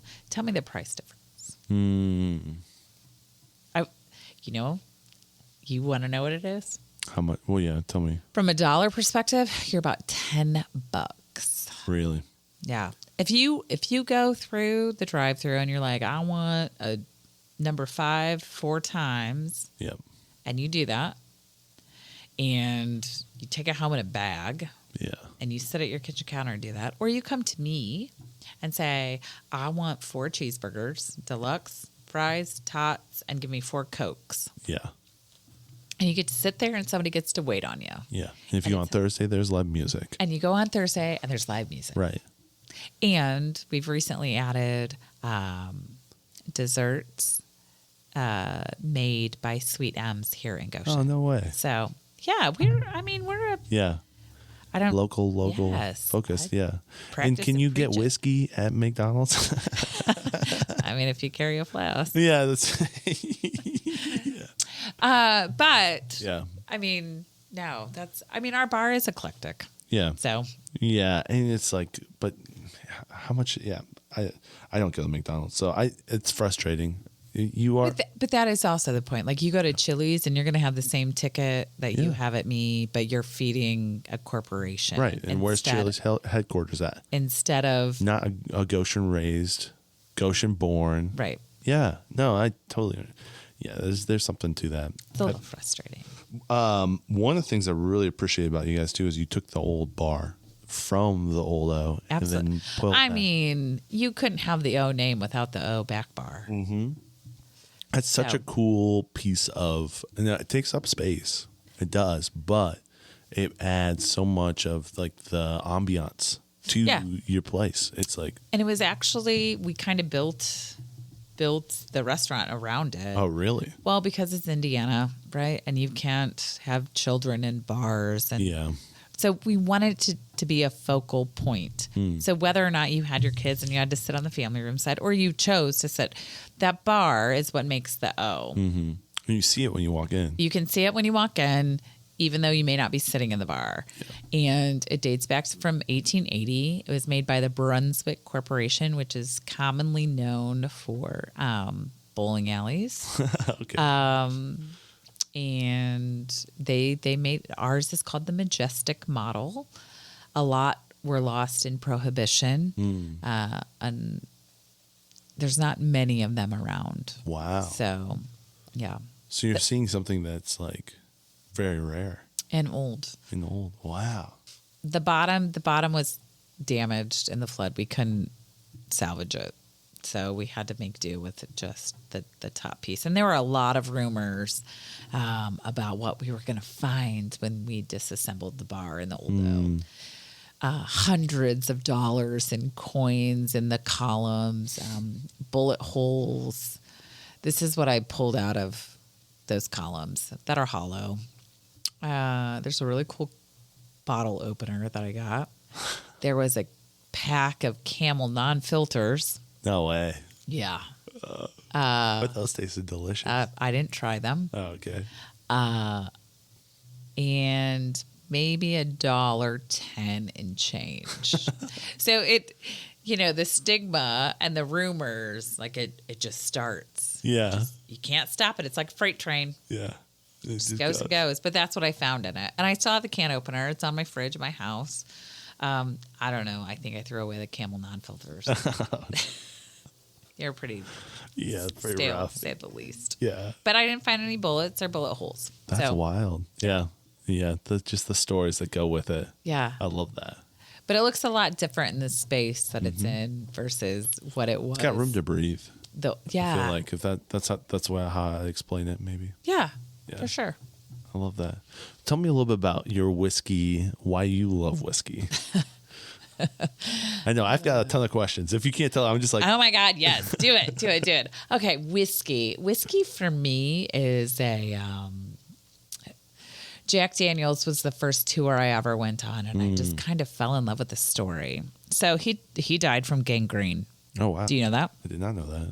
He died from gangrene because he kicked his safe, and his foot got infected and he got gangrene and died. No way. He would have lived if he would have poured a bottle of his own stuff on his foot because it would have killed everything in it.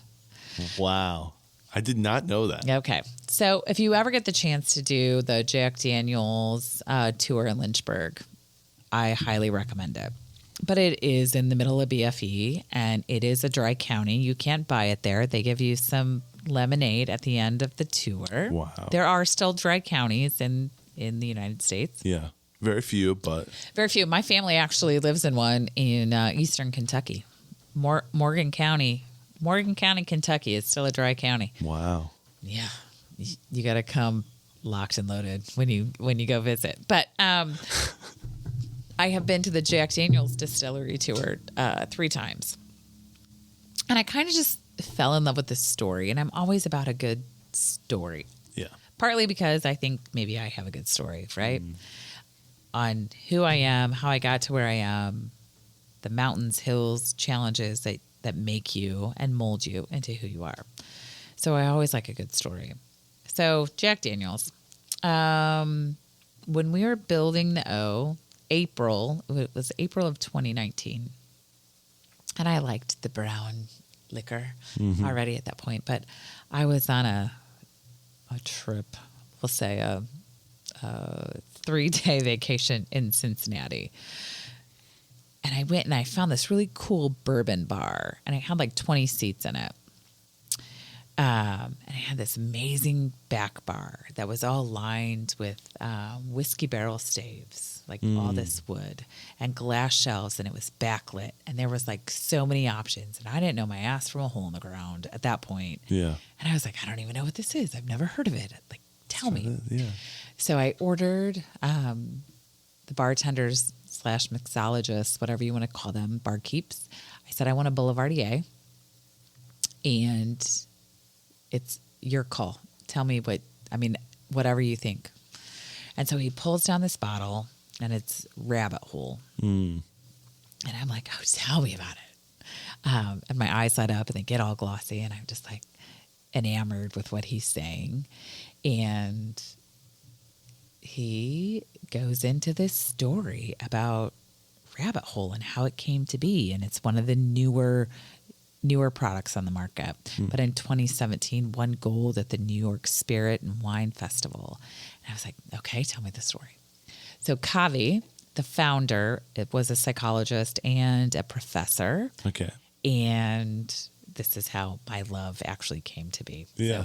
So it's hitting all the right strings. it's hitting all the spots. Yeah.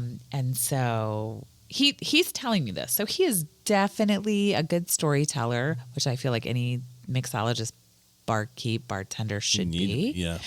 And he's like, I don't know, late 30s, had been divorced, and he went out on this date with this girl. And he was I think he was a gin or vodka drinker. And she was from Louisville, and she was a bourbon girl all the way. And so she kind of was like telling him, the notes and what it means and how it's made. And he's like, okay. Meanwhile, he's still a professor and a psychologist. He fell in love with her. Part of the reason I love this story is because her name was Heather.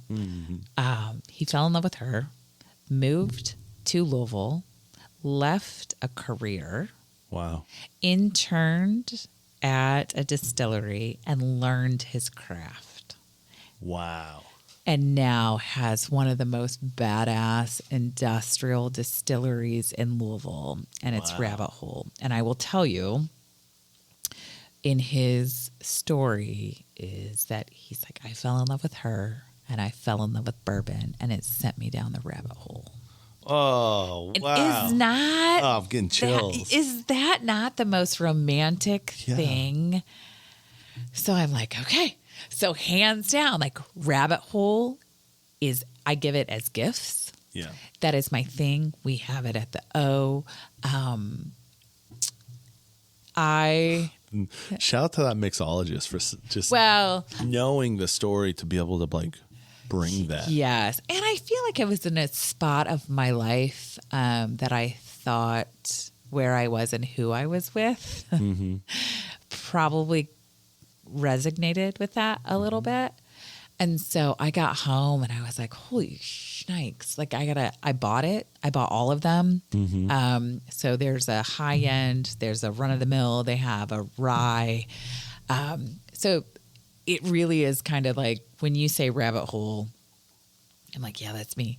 So when you come to the O, we have 2 booths in the bar section, and the wall behind it is made from whiskey barrel staves. Oh, that's and cool. so there's 9 barrels actually that have been torn apart and put up there. Wow. Yeah. And I got that idea from this bar that is no longer in existence in Cincinnati. Like COVID, right? Yep. Something. Yeah, it's it's frustrating. COVID. Killed it. Yeah.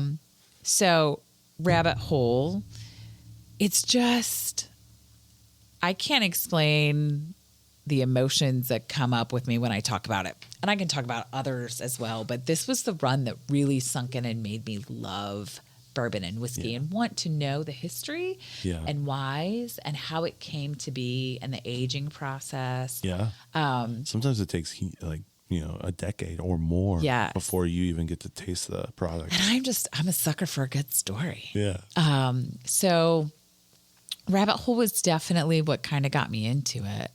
And now full circle. So I think every year and a half or 2 years, Rabbit Hole will release an artist series. Okay. So they will do a very limited whatever spirit that they choose, and they'll pick an artist, and they will do 6 prints from Alice in Wonderland. Oh, okay. And they will sell those just at the distillery. So there's like 190, 200 bottles of each print. 2 years ago, I had some really good friends of mine go into Louisville, and I was like, oh my God, give me all of them. I'll pay whatever you need. So it was like 1 bottle per. So they got 5 of the bottles, which is the frog. Now I'm going to have to recollect here. Alice, the frog, the cat, the Queen of Hearts. The rabbit? Is it the rabbit there? No. The rabbit was the last one, and this is the point of the story. I just got the rabbit. So I had 5 out of the 6. Okay. And they're all labeled and numbered, and I have no intention of opening them. And I said I will open 1 bottle when my daughter graduates college and the other when she gets married. Like those are the 2. Like I have those earmarked. Yeah. But the rabbit was the one that sold out the first. Clearly, rabbit hole. Yeah. And I came across another bartender in Warsaw, and I feel like we're friends now. Which bar? 110 Craft Meadery. Okay, yeah. Have you been there? I have. Okay. Yeah. So is Brett Okay. Fansel. Warsaw has a great scene too. Oh my God, they do. I'm so impressed. But sorry, keep going. No, that's where I go when I'm like incognito. Yeah. I think Warsaw people come to Gosha when they're incognito too. I think there's a back and forth from what I've heard. But well, so he and I were talking one day, and I'll sit at a bar top by myself all day long, and he had no idea who I was or that I knew what I was talking about. And he whipped it up on his phone. I was like, oh my God, you get that for me? I'll pay you. So I paid him that night, and I said, when you get the bottle, I'll be back. I'll pay you for the rest. It's like, this is like a down payment. yeah. No phone numbers exchanged. I knew who he was. He didn't know who I was. 3 months had gone by, and just 2 weeks ago, I walked in there, and he's like, I never thought you were coming back for this. No Here I am, way. and he had it. And so my collection is now complete. I have the rabbit. That's awesome. Yeah. How'd he get it? He just had it. He's in some forums and groups online, and he kind of put it out there because he had a bottle. He had the rabbit. He didn't have anything else. And I'm like, I want that from you. Yeah. What's your price? And he wouldn't tell me. He's like, well, what will you pay for it? And I'm like, no. It's not how this works. I am a master negotiator. Yeah. You give me the price. You tell me the price. Yeah. And then we'll work through that. Yeah. And then he's like, well, I found you another bottle. So they are now displayed in my house. That's awesome. Yes. That's so cool. So. Yeah. And there's only 270, 260. Well, I think it's like 190. Each print has a different number, but it's like 190 of each print. So that's very. Yeah, I have a full set. That's awesome. Yeah, it's pretty awesome. I had a buddy in California. I went and visited him this past winter. And so he's a huge into collecting different bourbons, whiskeys, things like that. And there's like, I didn't realize the level of that's out there. until I started talking with him. Right. And I'm like, he goes, Costco has certain runs that he can go and buy things that he can't get other places that liquor stores don't have. And I didn't realize the depth of. It's very political too, if you don't know. I didn't know that. It's very political. So it's only certain states. Some distilleries can only distribute in certain states. And it also is reflective of what companies can distribute those brands. So as of late, Buffalo Trace went from RNDC to Johnson Brothers. Oh, wow. And that's it was a big debacle, and it has made stuff hard to get. I am not a fan of Blanton's, but they have it's okay. I don't feel like it's what everyone claims it to be, but they have a gimmick, right? So every bottle top has a letter on it. And so like if you have the Blanton's, Blantons, like that's amazing. It's okay. Yeah. I'd pay $60 for a bottle because that's what it retails for, MSRP, but that's not what it's going for, right? Right. I don't know if it's worth it.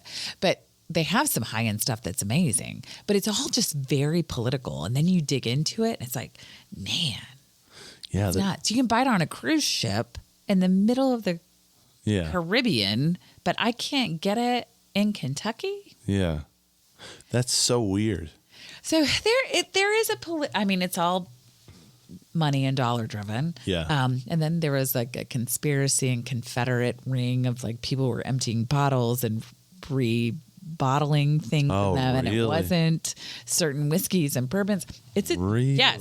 So you want to talk?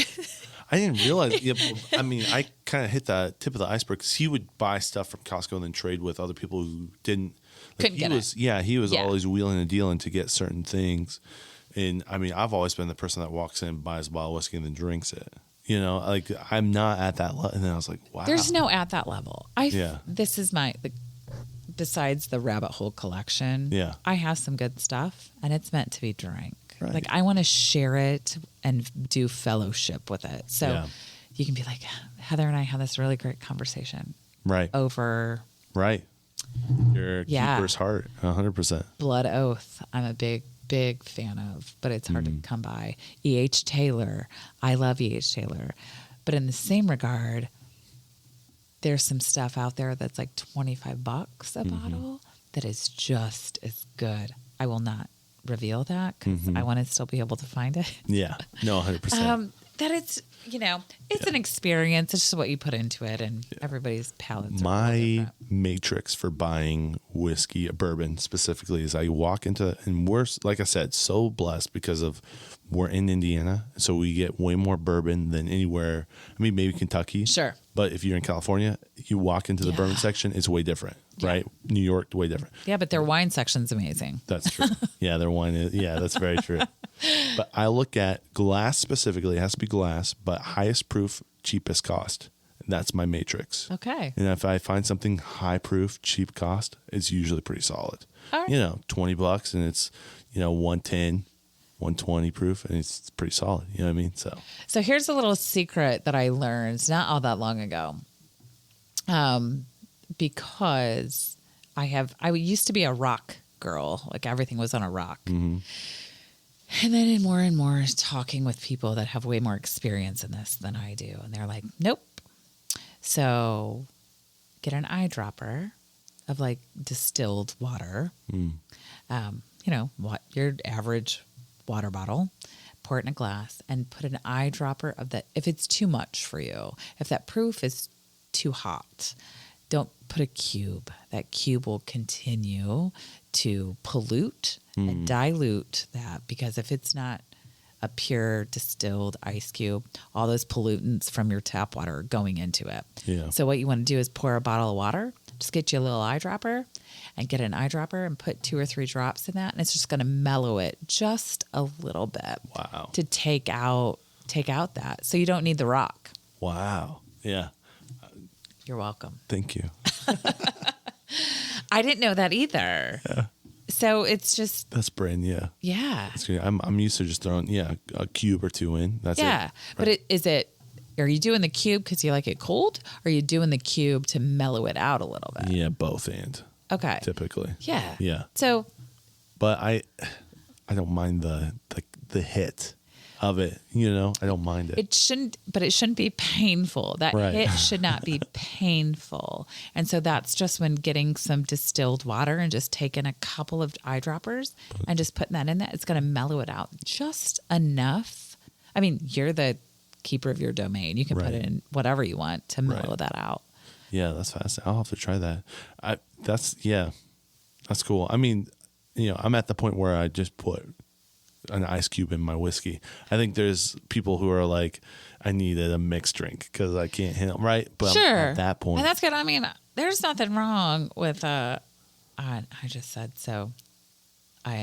My garage fridge, there is always a dirty 30, a Busch Light in it. The corn cans right now. yeah, But that's just who I am. I'll drink Busch Light all day long. yeah, And there's nothing wrong with having a Jack and Coke either. yeah. You can't forget where you came from. Right. Yeah. At the end of the day, but it's like wine. Your palate matures. So Jack and Coke for me is so sweet. It really is, anymore. And I love Jack, Yeah. but it's just so sweet. That's not really where I choose to venture down. Yeah. I hear that. Yeah, that makes sense. Well, I mean, speaking a little bit about where you came from, like what have you seen? I mean, I love Goshen. I've been here since I was 2. So my parents moved here when I was 2 from California. And so it's been such a unique place, and I love it. What's some of the stuff that you've seen being here, born and bred here, as it's evolved and changed? Like, what are some of those things? I'm pouring myself another one. Would you like? I don't. No, I'm good. Thank you. Yeah. I'm not driving anywhere, so Yes. So back in the day, we didn't have chains. We didn't have fast food. We didn't have those things. There was ma and pa restaurants. Like we had, oh gosh. Let's see. So of course the O. Yeah, There was Hoppers. Right? That Okay. even before that, like again, I'm a little bit older than you. Yeah, of course, Hoppers. Steve does an amazing job at Hoppers. I used to work at Hoppers. No way. Okay. Way. Jimbo's. I mean, oh God, Jimbo's salad was amazing. The South Side around for a while too. Southside's been around for a long, long time. So there was more ma and pa things. The Stop In, the Rustic Inn. Those are things that you probably Yeah, I'm not aware of. don't remember. And then slowly but surely, like we got a Pizza Hut that had a buffet, and you could have personal pan pizzas. And it's now that miso. Yeah. Clearly you can tell by the building. Yeah, but I took. My wife and I were there just the other day, and I'm like, "This was a Pizza Hut." She's like, "Yeah, this looks like a Pizza yeah, Hut." for sure. But it was an amazing Pizza Hut because you had a salad bar, and they'd bring your stuff out. You could play the little video games in the corner. So good, Shakey's. I mean, there was stuff. Again, back to I learned how to read because of that Pizza Hut. because you wanted your Well, on it, yeah, Yeah. whatever, yeah. So I miss that kind of stuff, but we've come a long way, and everything comes in a pattern, right? So we went through a big chain thing, like, oh my gosh, we're getting a Jimmy John's, or oh my gosh, we got an Applebee's and a Chili's, and now we have wings and B-dubs, right? Yeah. Which are great places. But I'm not always going to come back to like, you gotta really think about your community and to support local. Yeah. And I say that through and through. Yeah.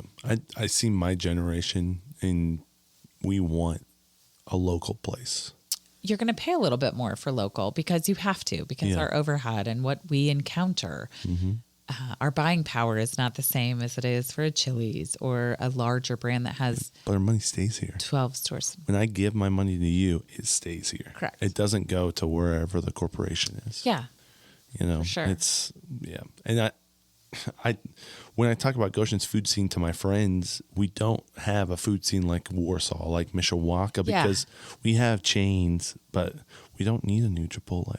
We don't need that stuff. I mean, that's my opinion. Yeah, and again, it depends on who you ask, I guess. But again, I much rather give my money to one of these homegrown small mom and pops that are trying to make it than Chipotle. Oh, yeah. Because I can go get a burrito bowl there too, right? Yeah. And I mean, I just try to be very conscientious of that. Yeah. Because of where I came from and what I'm trying to do. Yeah. So what do you see the next 5 years for the Oasis? And do you see you as being part of that corporation? I mean, I don't know what you guys are, buy a couple different businesses and we're not all the same. investment. Like we don't have the same partners in all of those. So we have multiple, but we've all worked together for 20 years, I think was last count. The next 5 years, we just want to continue to be better and serve our community in a great way and be here and continue to evolve. So I think some businesses get stagnant or comfortable. We don't want to become that. So change is, you have to ebb and flow, right? With the times on what's popular, what's not popular, and what's out there. We don't want to ever be stagnant. So we try to be fresh in our thinking and fresh in our food, actually. In 5 years, we just want to be better at the end of the day. We just want to be better. Do you see yourself being at the Oasis as much as you are in 5 years? No. And the reason I say that is because my daughter will be in 8th grade. So in 5 years, she will have graduated. The restaurant industry is amazing. I love it. But it is not easy. And again, I've struggled with a couple of health issues in the past 5 years. So I don't want to put that on hold either. But when you build a good team, that's the key, right? Then you are able to take a step or two back and let them do what you have trained them to do. Yeah. And that is to be great. So that's awesome. Do you guys see your group buying another restaurant? Oh my God, that's a question I get asked a lot. Can you buy the Chili's? Please buy the Chili's. No, it'd be on the south side. Yeah. It'd be on the south side. Okay, because there is not a lot of restaurants over there. There is not. You baited me. Yeah. No, if I would do anything, it would be on that side of town, and it would not be to the capacity. It would not be that big. Different. It would be different. But also, I live on that side of town, so I get mad because I love the O, but I'm there every day. Yeah. Right. There's not much. I don't have any options. Yeah. My parents live over there. That's where I grew up. Behind what used to be the Macintosh Gardens. Oh, yeah. You know Yeah. that? Macintosh Greenhouse. Yeah, greenhouse. Yeah. Very well. So back behind there's the subdivision. That's where my parents. Okay. So that's kind of where I grew up. And So there's nothing over there. Wings and now that new Mexican place. Correct. There used to be a Ponderosa, Yeah. and I did a stint there at the old really? Ponderosa I would for never a day or go time. that far. I don't like buffets, but It was literally a Thanksgiving meal, but not as good. That's how I would explain it to my friends. Yeah. Anyway, sorry. Go ahead. we used to have an alley oops. I don't remember that. You wouldn't. You were probably not even born. We had an alley oops actually over by behind Arby's. Oh, okay. Back there. What is there? Like Jimmy John's on that corner. There was an alley oops like there. a Sears. I don't even know if it's a Sears anymore. There was a Sears there. Yeah. For a minute. But that's how Goshen has evolved and whatnot. And our food scene is growing. I just think it's going to take some time. Yeah. But doing stuff in Goshen is never easy. Yeah. That's what I've heard from multiple different people. It's true. It's like red tape, and there's a lot of hoops you have to jump through to be able to do something, which is frustrating for people who want to start businesses and do businesses, And so I understand that. Yeah. Yeah. We'll leave it there. Yeah, 100%. No, that's really interesting. Yeah, I feel like I could pick your brain all day. But we've done almost 2 hours. Are you kidding? No, I'm not kidding. Holy shnikey. Yeah. Heather, this has been so much fun. Just like hearing the story of Oasis, hearing the story of just the stuff that you've gone through. It's tied in. It was way more complex than what I was expecting. And that's always the fun part of a podcast. I can't believe we talked for an hour and a half. Yeah. My phone's blowing up. Like, where are you? What are you doing? Yeah. Yeah. When you said you had to go to the Goshen Brew Co. I know. Yeah, you missed it. Like they're done. I know I did. Well, thank you so much for having me. Yeah. And you let me know when this goes live. Yeah. Drink my stuff. 100%. Where can people find you if they want to get a hold of you? If they have a business they want to sell, right? Like, what's I am not that hard to get a hold of, especially if you know. But obviously, the O is at www.theo.bar, and then my business email is heather@fdhgroup.net. fdhgroup.net. Yeah. Okay, I'll link them in the show notes so people Perfect. can see that. And Okay. Go hold that. Perfect. Yeah, this is fun. Thank you so much for coming. You're welcome. Yeah, this Thank is you great. for having me. Yeah, I usually ask people what they think about aliens and other things like that, but we'll get into that on another episode. How about that? Part 2. Right, part 2. Done. Very cool. All right. Well, very cool. We'll catch you guys on the next Timmons podcast. Peace. Flip out. Yeah. Oh my God, an hour and a half? Okay.